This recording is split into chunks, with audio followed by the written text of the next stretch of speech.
benci kepada anaknya. Tetapi siapa mengasihi anaknya, menghajar dia pada waktunya. Orang benar makan sekenyang-kenyangnya, tetapi perut orang fasik menderita kekurangan.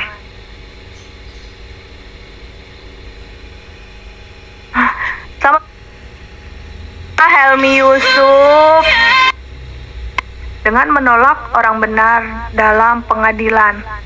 Bibir orang bebal menimbulkan perbantahan, dan mulutnya berseru meminta pukulan. Orang bebal dibinasakan oleh mulutnya. Bibirnya adalah jerat bagi nyawanya. Perkataan memfitnah seperti sedap-sedapan yang masuk ke lubuk hati. Orang yang bermalas-malasan dalam pekerjaannya sudah menjadi saudara dari si perusak. Nama Tuhan adalah menara yang kuat. Kesanalah orang benar berlari dan ia menjadi selamat. Kota yang kuat bagi orang kaya ialah hartanya, dan seperti tembok yang tinggi menurut anggapannya. Tinggi hati mendahului kehancuran, tetapi kerendahan hati mendahului kehormatan. Jikalau seseorang memberi jawab sebelum mendengar, itulah kebodohan dan kecelaannya. Orang yang bersemangat dapat menanggung penderitaannya, tetapi siapa akan memulihkan semangat yang patah? Hati orang berpengertian memperoleh pengetahuan, dan telinga orang bijak menuntut pengetahuan. Hadiah memberi keluasan kepada orang, membawa dia menghadap orang-orang besar. Pembicara pertama dalam suatu pertikaian nampaknya benar. Lalu datanglah orang lain dan menyelidiki perkaranya.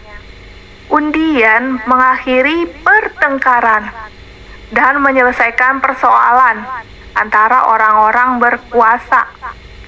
Saudara yang dihianati lebih sulit dihampiri daripada kota yang kuat.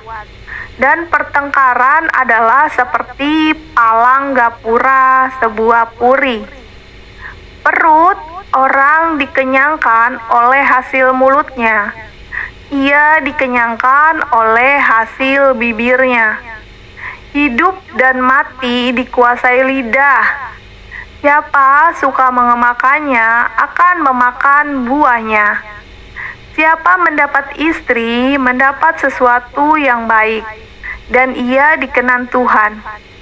Orang miskin berbicara dengan memohon-mohon, tetapi orang kaya menjawab dengan kasar.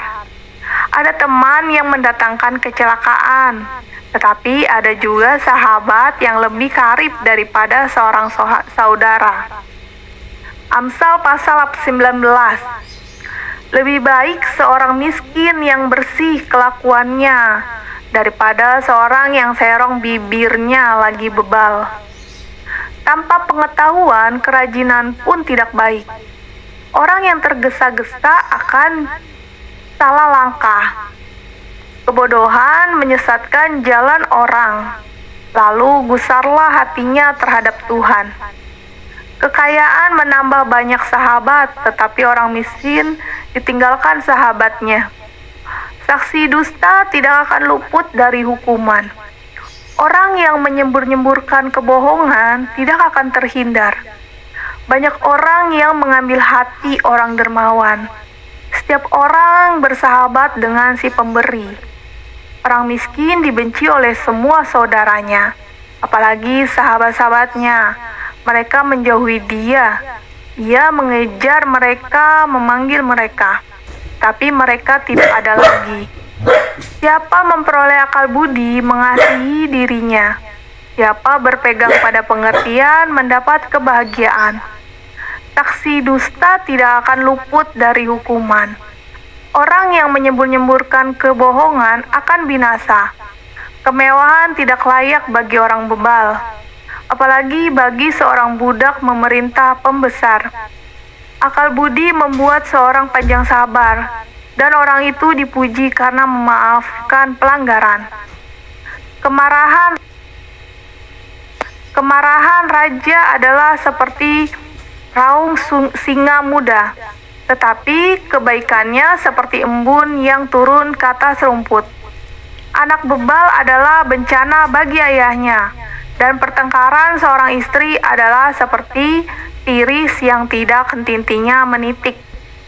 Rumah dan harta adalah warisan nenek moyang, tetapi istri yang berakal budi adalah karunia Tuhan.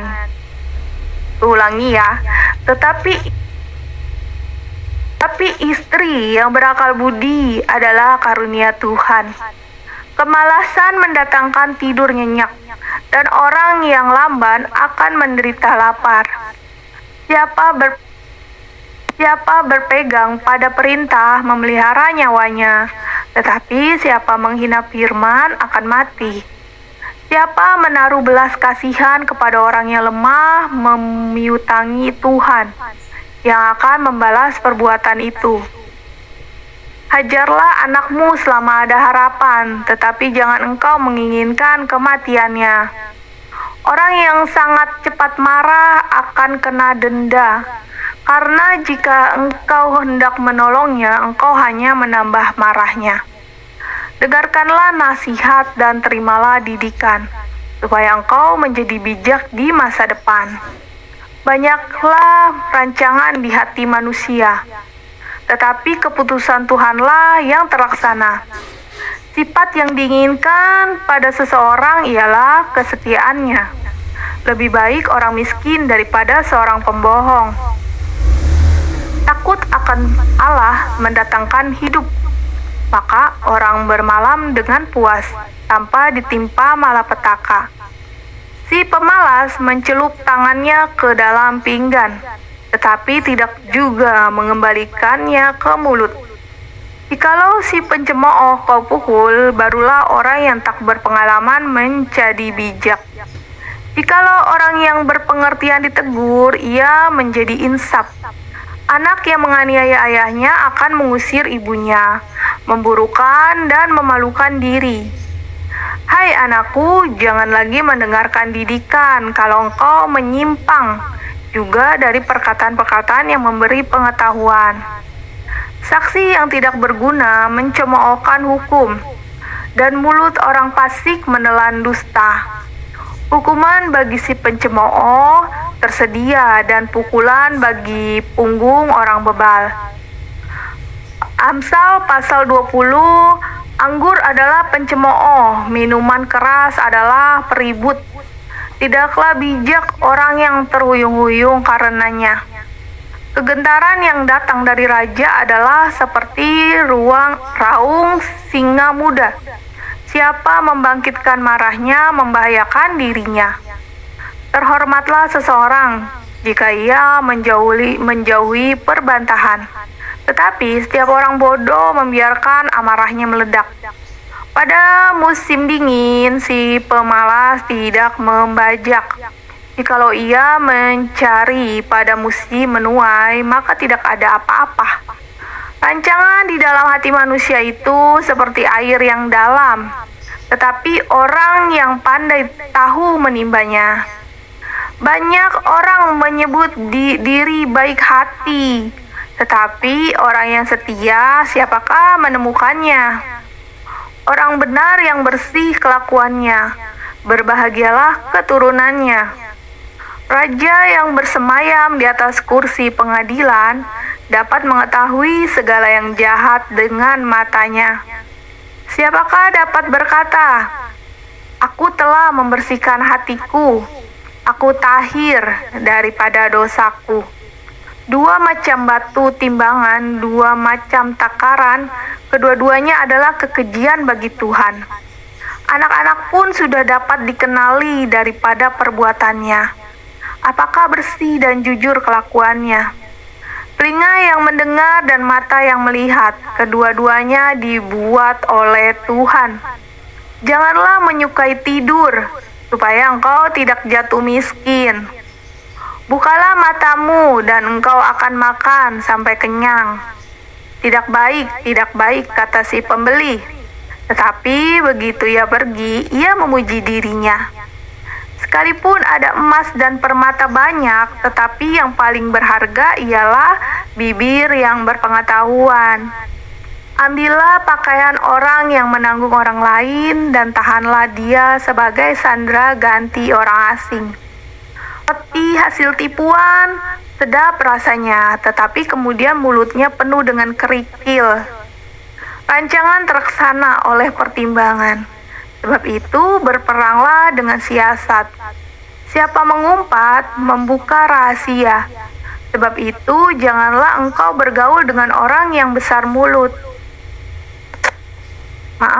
Orang yang bocor mulut. Jangan bergaul dengan orang yang bocor mulut. Siapa yang mengutuki ayah atau ibunya, pelitanya akan padam pada waktu gelap. Milik yang diperoleh dengan cepat pada mulutnya, akhirnya tidak diberkati. Janganlah engkau berkata, aku akan membalas kejahatan. Nantikanlah Tuhan, Ia akan menyelamatkan engkau.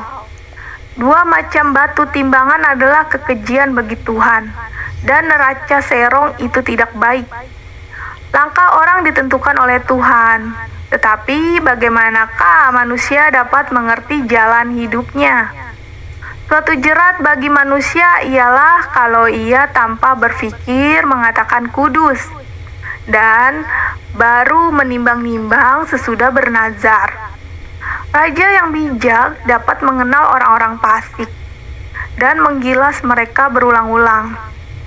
Roh manusia adalah pelita Tuhan yang menyelidiki seluruh lubuk hatinya.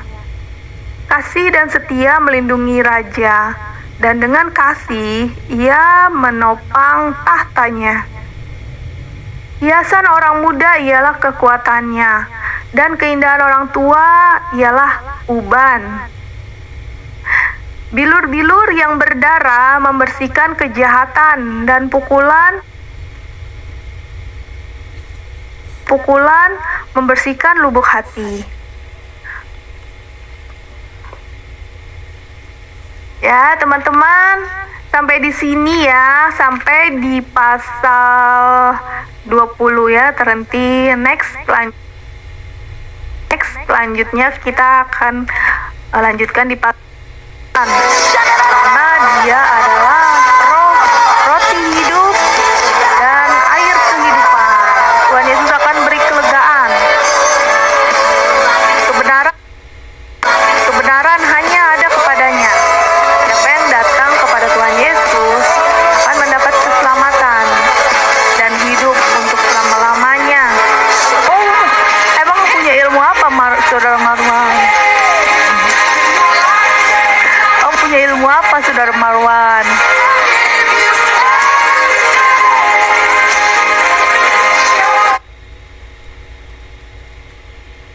Yesus balas berkat berlimpah-limpah untuk semua saudara ya. Ya, kita akhiri saja ya saudaraku semua, karena sudah malam ya, sudah pagi ya di sini. Kita istirahat ya habis ini. Sebelum itu kita tutup dalam doa dulu ya teman-teman. Mari kita bersatu di dalam doa. Bapa yang ada di surga, di dalam nama Tuhan Yesus Kristus, Sang Penasehat ajaib, Allah yang hidup, Allah Sang Maha Pencipta, Allah yang benar, yang begitu sempurna di kehidupan kami. Hari lepas hari kami selalu membutuhkan-Mu ya Bapak. Tuhan, terima kasih atas penyertaan-Mu di malam ini, di room ini. Semua kami merasa diberkati ya Tuhan, karena nama-Mu begitu indah. Roh Kudus-Mu hadir ya Tuhan, melingkupi kami.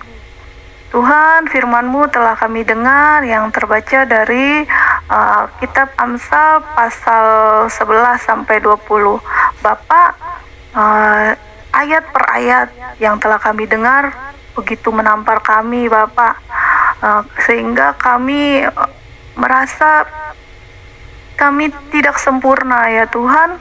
Ya betul, karena kesempurnaan hanya ada di dalam-Mu ya Tuhan. Terus Bimbing kami Bapa, pegang erat tangan kami sehingga kami semakin berkenan di mata-Mu, di hati-Mu Tuhan, sehingga di hari akhir nanti kami betul-betul sempurna, layak di hadapan-Mu, layak masuk ke dalam kerajaan-Mu Bapa. Tuhan Yesus, kami juga mohon selalu perlindungan-Mu, berada di dalam perlindungan-Mu, selalu mendapat penyertaan-Mu, selalu dibimbing oleh-Mu Bapa. Dan kami percaya semua itu pasti karena Engkau adalah Allah yang setia. Tuhan Yesus, kami mau beristirahat malam ini Bapa. Saya berdoa untuk teman-teman semua yang ada di sini, 62 mata memandang Tuhan, berkatilah teman-temanku semua yang ada di room ini Tuhan, dimanapun mereka berada. Engkau setia Bapa, Engkau memberi perlindungan di tempat peristirahatan mereka. Engkau kuduskan ruang peristirahatan kami masing-masing di tempat kami berada, sehingga kami boleh istirahat malam ini penuh dengan sukacita, diberikan kembali tenaga, kembali disegarkan. Esok pagi kami boleh terbangun dan siap mempermuliakan Engkau kembali Bapa. Ya Tuhan, terima kasih Bapa atas penyertaan-Mu, atas firman-Mu yang boleh kami dengar malam ini. Biarlah kami boleh berhikmat dan boleh menjadikan rema dalam kehidupan kami sehari-hari oleh karena kebenaran-Mu saja Tuhan. Tuhan Yesus yang Maha Kasih Bapa, kami betul-betul butuh Engkau Bapa. Tuhanku Yesus Kristus, Juru Selamat kami, Tuhan alam semesta, pencipta alam semesta. Tuhan Yesus Kristus, terima kasih banyak. Kami mau beristirahat dan mengakhiri live ini. Berkatilah semua teman-teman yang hadir dan untuk yang semua turut serta di dalam live ini, yang memberikan berkatnya, yang sudah tap layar semuanya. Teman-temanku terkasih, anak-anak-Mu ya Bapak, tetap Bapak jagai kami semua. Dan untuk semua yang berbeda keyakinan dengan kami, Engkau tetap mengasihi mereka Bapak. Aku tahu rencana-Mu begitu indah Tuhan untuk mereka. Tuhan Yesus, terima kasih. Inilah doa kami hanya di dalam nama Tuhan Yesus Kristus. Amin. Haleluya. Teman-temanku terkasih, terima kasih teman-teman yang sudah hadir, yang sudah turut serta memuliakan Tuhan kita Yesus Kristus. Ya teman-teman, beristirahat, kembali menyegarkan tubuh. Itu pasti Tuhan berikan ya teman-teman. Tetap percaya bahwa kasih karunia keselamatannya nyata. Amin. Tuhan Yesus selalu memberkati kita semua dan memberikan tenaga baru ya teman-teman, sehingga esok pagi kita siap melaksanakan aktivitasnya. Ya, esok pagi atau yang malam ini masih beraktivitas juga Tuhan Yesus sertai ya. Sampai esoknya beristirahat, kembali segar juga, kembali lagi. Pokoknya anak-anak Tuhan selalu diberi kekuatan ya, tak pernah dilepaskan. Pelihara terus firman Tuhan di dalam hati kita ya teman-teman. Tidak akan pernah kering nanti tulang kita menjadi segar ya. Karena dan selalu gembira kalau mendengar firman Tuhan, terus mendengarkan lagu rohani, jiwa kita akan segar ya, dan kita akan gembira, dan gembira adalah obat ya kan. Tulang kita akan menjadi kuat untuk menjalani hari-hari ya teman-teman. Percayalah, aku sudah membuktikannya. Aku nggak pernah merasa lesu-lesu lagi teman-teman. Itu benar. Luar biasa. Terima kasih semuanya yang sudah hadir, menyempatkan hadir. Buat saudara non-Kristen ya, terima kasih juga. Bahagia selalu ya. Tuhan pasti memberikan kalian rencananya begitu indah. Pokoknya Tuhan punya rencana. Ya kakak Jess juga, terima kasih kakak, semangat juga selalu. Abdi Dalem, Sydney, semuanya, Rani cantik ya, bahagia selalu. Teman-teman terkasih 67, teman mandang, ya teman di dalam Kristus. Kekasih Tuhan, Imam Rajani, kalian semua luar biasa. Ya, selamat beristirahat, tetap pegang janjinya. Terima kasih semua. Salam, Tuhan Yesus memberkati.